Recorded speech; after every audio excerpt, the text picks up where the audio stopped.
ওদিকে যাও, ওদিক যাও, ওদিক দিয়ে যাও।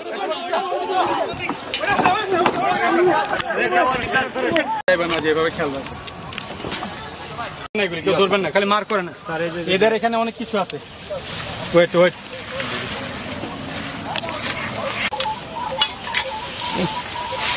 পুরা নিয়ের মধ্যে ফালায় কেউ লুকে রাখে এখানে।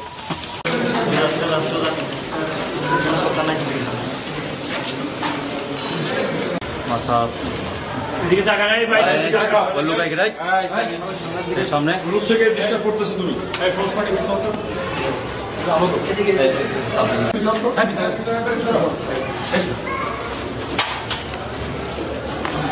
মোটরসাইকেল দেয়া মহড়া দেয়, আর আপনি কেউ যদি মোবাইল করে তো মোবাইল প্রাণ দিয়া ওরা মোবাইল নিয়ে চলে যায়।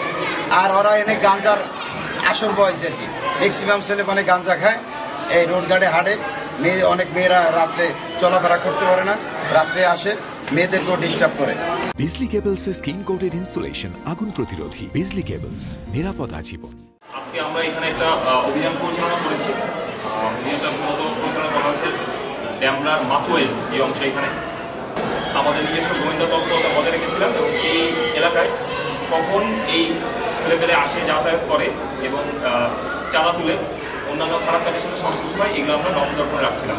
এই ধারাবাহিকতায় আমরা আজকে এই এলাকাতে আমাদের ড্রোন ফুটেজের মাধ্যমে প্রথমে তাদের আস্তানাকে শনাক্ত করি এবং তাদের চলাচলের গতিপথ এবং তার চলাচলের সময় এই জিনিসগুলোকে আমরা প্রথমে আইডেন্টিফাই করে নিই।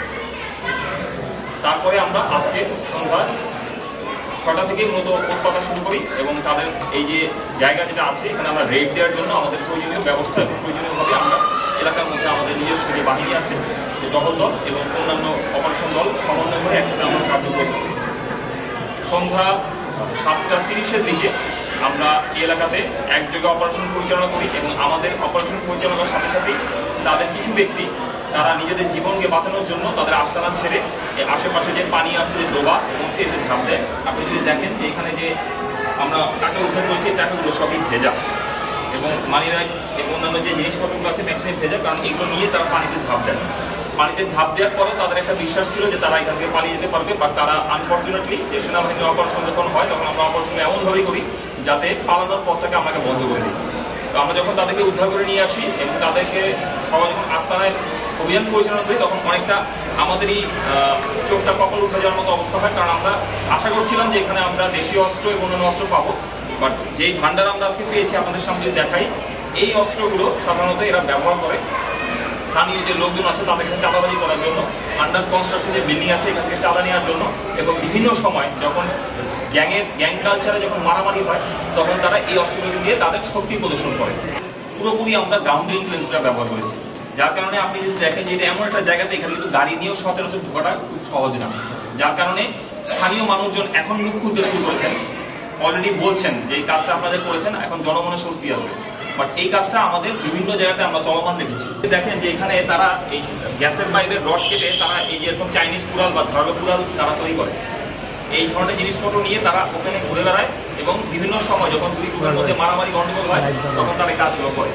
এইখানে এই দেখতে পাচ্ছেন যে চাপাতি অন্য জিনিসপত্র এগুলো সব ব্যবহৃত হয় সাধারণত এক পক্ষকে আরেক পক্ষকে শক্তি প্রদর্শনের জন্য। তাদের ব্যবস্থা অবশ্যই দোকানে থাকার কথা, এটা কোনো ভঙ্গল বা ঝোপঝাড়া থাকার কথা না।